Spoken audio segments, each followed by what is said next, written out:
Coming up on Maryland Newsline, find out why I'm going to be one of the last people to sit in the seats of the gas. Coming up on Maryland Newsline, surprising data and new legislation that could affect all workers in the state of Maryland. I'm Brandy Vincent. Find out what lawmakers are doing to save lives in the state of Maryland. I'm Jillian Morley, and Maryland Newsline starts now.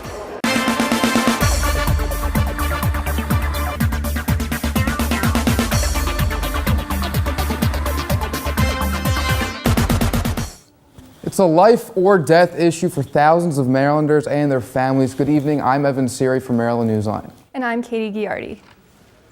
3,600 Marylanders are currently waiting on organ transplants that could save their lives. CNS TV's Jillian Morley is live in Annapolis to tell us what lawmakers are doing to help those in need. That's right, Katie. Maryland currently ranks 27th out of 50 states in organ donation registration. But a new state Senate bill is looking to change that.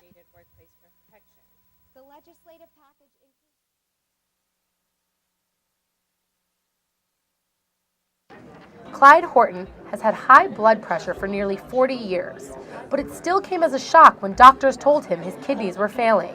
To be quite honestly, it rocked my world. He was told he needed a new kidney. He waited on the transplant list for 7 months.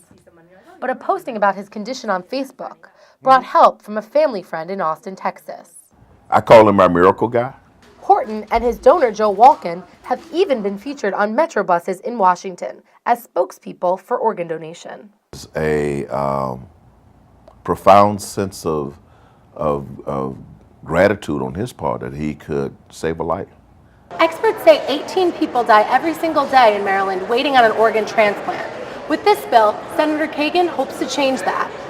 Montgomery County State Senator Cheryl Kagan's bill aims to increase organ donor registration. She hopes it will save lives.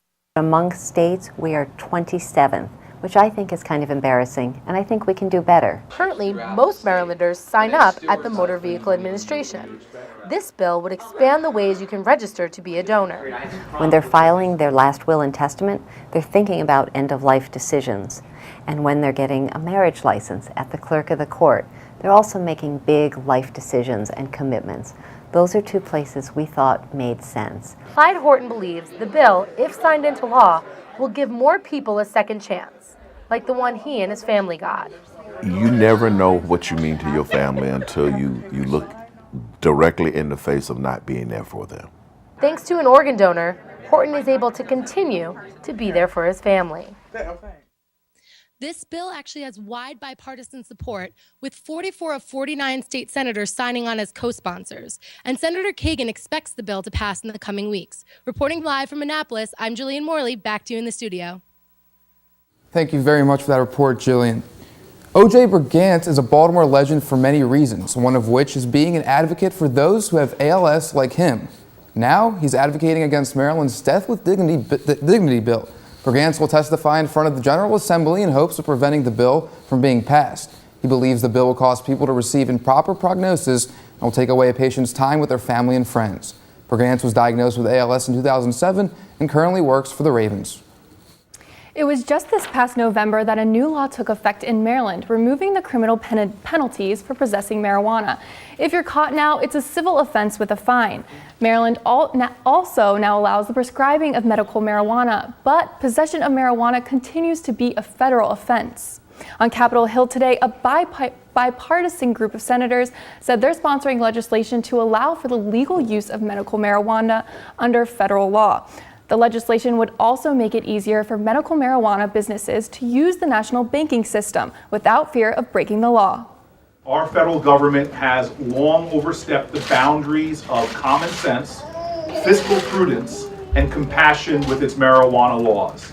I am currently not accessing any type of cannabis oil for her. Our law in New York has not been passed yet, but I know many parents are taking that risk. In addition to making marijuana legal for production, distribution, and possession for medical purposes, this new legislation would eliminate barriers to scientific research and make it possible for Veterans Administration physicians to recommend medical marijuana. An overturned truck on I-95 is wreaking havoc on the evening commute. I-95 was shut down in both directions in Prince George's County this afternoon after a biodiesel tractor trailer truck overturned going southbound. Currently, all northbound lanes and 2 southbound lanes are open, and this tank has been removed, but crews remain to clean up the spilled fuel. Rain is an obstacle for the crews as it's spreading the fuel across the roadway. Roughly 700 gallons of fuel remain on the road. Cleanup will continue for the next couple of days. The D.C. Metropolitan Police Department came under fire today during a hearing before a D.C. City Council committee. The Council Judiciary Committee was making a performance oversight review where members of the D.C. Ferguson movement presented criticism of the department's method of operation, specifically a tactic they call jump outs. The D.C. Ferguson movement says a jump out is when the department uses unmarked police cars and officers out of uniform to perform police sweeps. The group says this method specifically targets minorities and uses intimidation to coerce people into an interrogation or unwarranted search. Police Chief Kathy Lanier says the MPD uses similar methods, but only in limited cases. But D.C. Ferguson says that just isn't true. It's a case of the police chief openly using a type of procedure that violated the Fourth Amendment rights of district residents and taunting us by saying, well, I'm going to continue to do this until a judge stops me. Chief Lanier has previously said that methods similar to jump outs were used in the 80s and 90s when open-air drug markets were more common in D.C. Another fraternity is under fire after a racially offensive video surfaced this weekend. The Kappa chapter of Sigma Alpha Epsilon has been shut down at the University of Oklahoma after members were filmed singing a racist chant. 2 students were expelled and the chapter kicked off campus. A top high school football recruit even withdrew his commitment after seeing the video. Sigma Alpha Epsilon, referred to as the nation's deadliest fraternity due to their large number of hazing deaths, has chapters at the University of Maryland and at Salisbury University, where extreme hazing incidents took place in 2012. Yet another Maryland representative has announced plans to run for retiring Barbara Mikulski's soon-to-be vacant Senate seat. Representative Donna Edwards released a 2-minute video this morning outlining her background, political beliefs, and intention to run in the contentious 2016 Senate race. Today, CNS also spoke with Representative Chris Van Hollen, another candidate for Mikulski's seat, who said that he has already started running his grassroots campaign. No Republicans have publicly expressed an interest in running. It's that thing in the sky being operated by pilot on the ground. No, it's not a kite, it's a drone, and new legislation could be changing the rules for those drones. A new bill is being introduced by Senator Jim Rosapep to address drone technology in Maryland. If passed, the law will study the use of drones in the state, address the privacy and public safety issues, and prohibit local governments from restricting drones. Senator Rosapep says creating an overall policy for the state will benefit the use of the new technology and minimize the problems. We thought that there have been a few places, I think out west, where some local governments have tried to do their own regulations in various ways. And we said, look, let's take a big picture look at it, put together a state policy. In the meantime, let's not have local governments doing their own thing. Senator Rosapep says this bill will benefit agriculture, public safety, and other areas of Maryland. And next time you look up at the night sky in D.C., watch out for drones amongst the stars. That's right, the Secret Service plans to start testing drones around the White House. The test will take place during the wee hours of the morning during the upcoming weeks. The area around the White House is normally regulated as a no-fly zone, but officials are testing out the drones to learn how to use them and how to defend against them. Earlier this year, a Defense Intelligence employee flew a drone onto the White House grounds after a drunken prank. The man suspected of shooting near the NSA is now implicated in other crimes. We'll fill you in next on Maryland Newsline. Plus, we'll see how Maryland lawmakers are trying to give everyone a healthy and fair work lifestyle. Stay with us.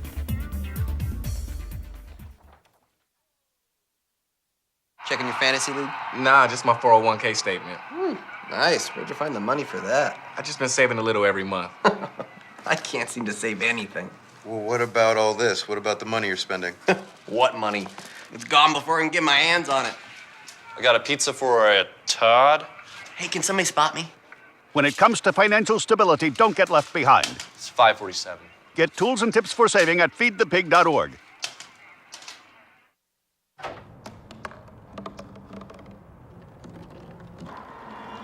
Everybody has a dream.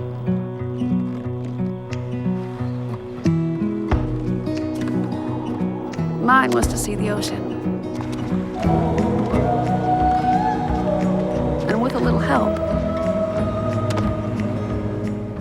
I made it.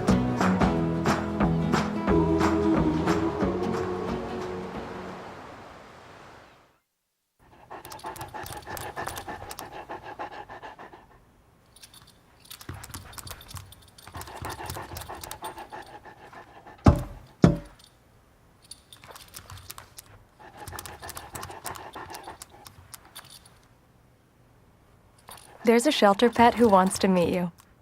Meet one today. Visit theshelterpetproject.org. Adopt.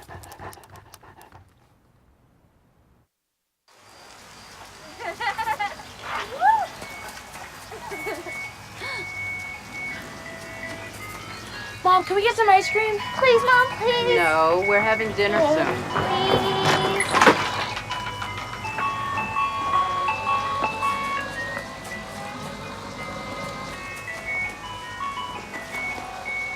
You don't have to be perfect to be a perfect parent. There are thousands of children in foster care who will take you just as you are. Welcome back to Maryland Newsline. New developments in that frightening series of shootings. Hong Young, the man who was arrested last week after police connected him to 5 shootings, is now accused of firing shots in 2 more locations in Prince George's County. Police believe Young fired bullets into the Grand E Buffet restaurant at the Teppanyaki Grill and Buffet. He is possibly linked to another shooting incident near Maryland Live Casino. On Monday, Young was denied bail, and Laurel police say they will bring additional charges for the incidents within their city limits. 80% of sexual assaults on college campuses go unreported. Maryland officials are working to encourage people to come forward.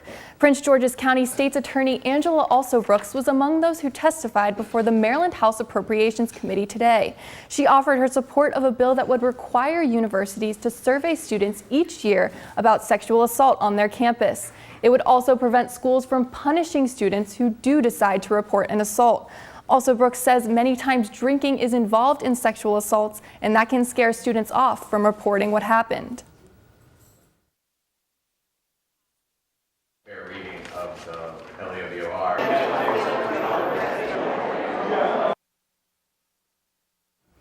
Officials say since so many sexual assaults go unreported, surveys are critical to understanding changes that need to be made. A Virginia man faces up to 18 months in jail after pleading guilty to reckless endangerment for exposing 2 Maryland women to HIV and not telling them. Daniel Cleaves had unprotected sex with 2 separate women last year while he knew he was HIV positive. In both instances, Cleaves met the women at a bar in downtown Bethesda and did not disclose that he had the disease. The women involved in the case haven't tested positive for HIV. Sentencing is scheduled for March 30th. Unfairness in the workforce is a challenge the United States has faced for half a century now, and newly released data reveals that it's hurting millions of workers here in Maryland. CNS TV's Brandy Vincent is live in Annapolis with more. Brandy. That's right, Evan. It's been more than 50 years since the Equal Pay Act of 1963, and people are still facing injustices in the workforce. But here in Maryland, that could soon change. Today, I spoke with state lawmakers and advocates about 3 new bills that could eliminate the discrimination and schedule manipulation that's been holding back many of the state's workers.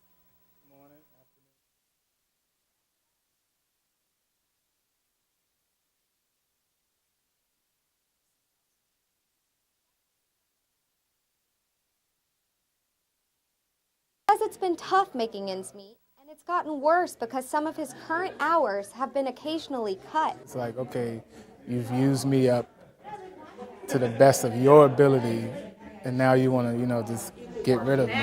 But today, so we in Maryland, we're moving forward. Advocates from Maryland's working families have teamed up with state lawmakers to create the Women's Economic Security Agenda. It provides new numbers on the problem and suggests legislation that could make a difference for Dutch and other workers in similar situations. Maryland has over 1.3 million hourly workers who would benefit from these updated workplace protections.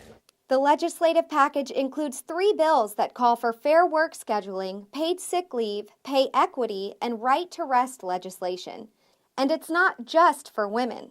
It's about creating a workplace where where employees, women or men, can feel that it's based on merit and fairness. Senator Susan Lee is sponsor of the Senate version of the Women's Pay Equity Act. It's good for everybody to be treated equally. I don't want them to treat me as like I'm special or anything. I just want what's fair, that's all. So the legislation faced a hearing today before the House Economic Matters Committee, and last week it held one in front of the Senators Committee last week. Reporting live in Annapolis, I'm Brandy Vincent, CNS TV. Back to you guys in the studio. Thanks, Brandy. Governor Hogan's push to get rid of the rain tax isn't working out like he planned. His proposed bill would get rid of stormwater management fees, but the Senate isn't having it. They shot down the bill with a 6-4 vote earlier today. This vote is a slightly better response than the House committee. They rejected the bill with a 14-7 vote on Friday. Governor Hogan is still hopeful that both committees will end up choosing to repeal the tax. Maryland basketball fans had a lot of big games to watch over the weekend. We'll round up the hottest moments from both teams after the break. And while the basketball teams played on the road, many Maryland fans went to a local athletic building to say their final goodbyes. All this and more as Maryland Newsline continues. Don't go away.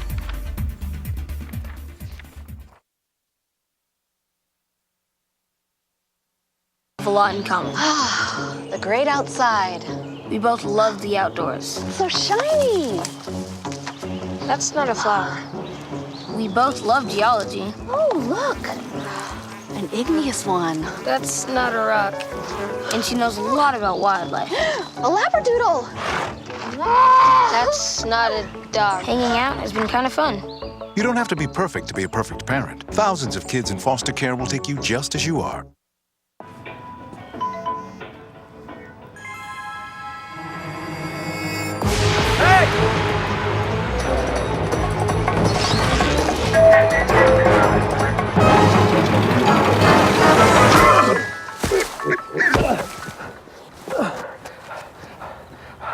So, same time next week? Well, of course. Put away a few bucks, feel like $1 million. For free tips to help you save, go to Feed the Pig.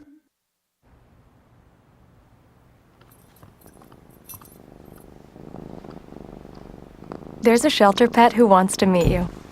Meet one today. Visit theshelterpetproject.org. Adopt. Hey, Mom. I got the job. You've got the job.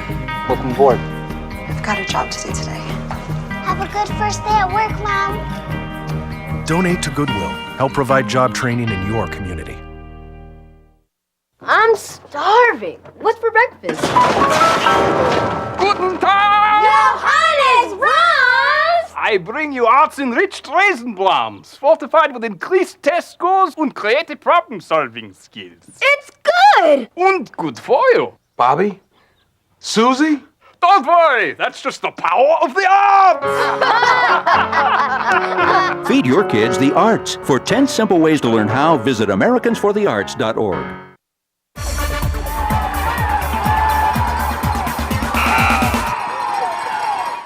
Welcome back to Maryland Newsline. There was a lot of sports action around the University of Maryland this weekend. Yeah, it looks like they're making a big impact in the Big Ten Conference. CNS TV reporter Nicole Fierro is here to give us all the latest updates. Nicole. It was another big win for Terrapins basketball. The Terps moved up 2 spots in the AP poll to reach a number 8 ranking. The Maryland's men's squad beat Nebraska on Sunday with Mello Trimble and Des Wells leading the team in scoring. It was also announced that Coach Turgeon was voted the Big Ten Coach of the Year. The men's team will play in the Big Ten tournament later this week before finding out where they will be seated in the brackets. And speaking of Big Ten Coach of the Year, Brenda Fries led the women's team to yet another victory on Sunday. The Maryland women took home the Big Ten tournament trophy after defeating Ohio State 77-74. Their win capped off a perfect regular and postseason in the conference play so far. The Terps will head into March Madness ranked number 3 in the country, boasting an impressive record of 30-2. Many Ravens fans were sad to see a local favorite get traded over the weekend. Wide receiver Torrey Smith will be joining former teammate Anquan Boldin in San Francisco to play for the 49ers. Smith graduated from the University of Maryland College Park and then went on to play for the Baltimore franchise team. He wrote a message on his blog thanking the city of Baltimore for their support and promising its people that he will always consider Baltimore home. The Ravens front office traded nose tackle Hayodi Nada to the Detroit Lions. The ACLU announced today that they will be siding with the Washington football team in the ongoing court battle over the team's name. Although they believe the team name is offensive and believe it should be changed, the ACLU said that terminating the team's trademark violates the team's free rights speech. The team will continue to challenge last year's cancellation on their trademark in a federal court case in Alexandria. Cole Fieldhouse has been home to Crab Feast, NCAA basketball championships, and even 24-hour dance events. As I found out, this venue has touched the hearts of athletes and fans, both past and present. It's the end of an era. A lot of heritage, a lot of history, a lot of good times. A building that housed over 60 years of memorable feats and festivities sees its final day of athletic action. I went here as a student and sat right over there and cheered for the Terps and Lefty Driesell back in the day. To be at the last event at Cofield House, it just brings back a lot of memories. And now I'm part of history. Fans and athletes have come together at Cole Fieldhouse for sporting events since 1955. Today is the last time any athletic event will be held here before it's closed until 2018 for renovations. Cole Fieldhouse has hosted state wrestling championships for the past 12 years. Now wrestlers both past and present are hitting the mats at Cole for one last time. It's a bittersweet moment, you know. It's the first and last time me wrestling here. To be a part of all these things in history is pretty exciting. It'll sink in eventually that this will be the last time that there'll be any wrestling in Cole Fieldhouse, which is pretty sad. The Cole renovation and expansion plans call for construction to begin this upcoming December, with the first phase to be completed by April of 2017. And the moment I'm sure you guys are waiting for, the price tag for the Cole's transformation to a state-of-the-art athletic, research, and academic facility, $155 million. Thanks, Nicole. I really hope the Ravens know what they're doing, Katie. Oh man, I'm really gonna miss Tori. I know what you mean. A young basketball star partners up with Adidas to create a shoe that pays homage to a DC tradition. We'll fill you in. Speaking of young superstars, the Big Ten is looking to make some changes to how freshmen participate in their sports programs when they arrive on campus. Stay with us. Can you help me with this? My new dad teaches me all kinds of stuff. Sure. He helps me with homework. That would be 3.6795. Thanks. Yep. He helps me with my decision making. I wouldn't use this one. Ever. And he's even teaching me how to drive. And that's why cars have bumpers. I'm learning so much. You don't have to be perfect to be a perfect parent. Thousands of kids in foster care will take you just as you are. So I've come up with the family emergency plan. Great. What is it? It's difficult to talk about, so I'm not telling you. How will we know what to do? You won't. I'm so glad I won't have to remember anything. And me too. Thanks for this, sweetie. Talk to your kids about who to call, where to meet, what to pack. Visit ready.gov/kids for tips and information.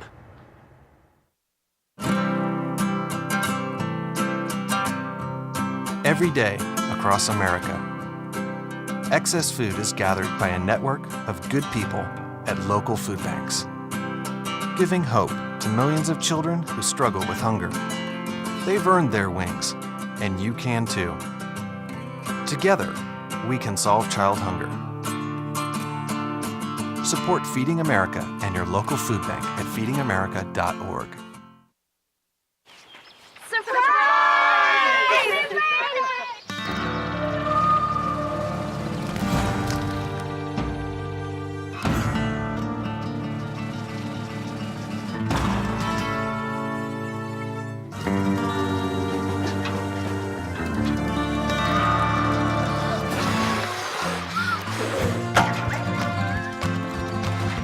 preventing wildfires. That's all Smokey wants for his 70th birthday. Academics versus athletics. It's a familiar battle at some universities. A freshman sensation Melo Trimble has led Maryland basketball to a school record 26 wins in the regular season. But as I found out, Trimble may soon be the last of his kind. A student athlete is part student, part athlete. And for local high school powerhouse teams like DeMatha and Gonzaga, who recently faced off in the Washington Catholic Athletics Conference Championship game, athletes know they have to toe the academic line. But when it comes to NCAA Division I athletics, some say the student part is often overshadowed by athlete. There's a feeling that perhaps the balance between student and athlete has the pendulum swung too far, if you will, towards the athlete side. To get that pendulum back to the middle, Big Ten representatives are discussing the possibility of changing freshman eligibility for football and men's basketball. Men's basketball, to be very precise, and football are the two sports with the lowest graduation rate and also the lowest what's called the academic progress rate. The proposal being discussed would prohibit freshmen from playing either football or men's basketball until their sophomore year. DeMatha basketball head coach Mike Jones believes there are already enough academic regulations to keep student athletes in check. That's what you have, Proposition 48 and the forecasters and things like that. That's what that's in place for. So I do not believe that we should be able to stop a freshman from playing his freshman year. This isn't the first time the NCAA has experimented with the eligibility rule as it applies to freshmen. Kareem Abdul-Jabbar, he actually had to play freshman basketball and sat out a year, and as far as I can tell, he had a great career. Legendary retired DeMatha head coach Morgan.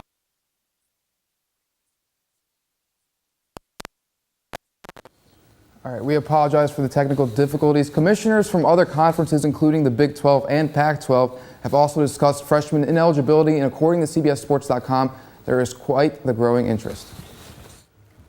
And just in time for warm weather, Washington Wizards star John Wall and Adidas have released his second cherry blossom shoe design as a part of Adidas' Florist City collection. This year's design is primarily white with pink trim and features blossoms on the shoe's stripes, toe, and tongue. The shoe will be available March 20th for $115. That's Maryland Newsline for tonight. You can find out more about the stories presented here by going to our website, cnsmaryland.org. I'm Evan Siri. Thanks for joining us. And I'm Katie Giardi. Don't forget to check out our CNS Facebook page as well. You can find us at Maryland Capital News Service. Have a good night, and we'll see you back here tomorrow.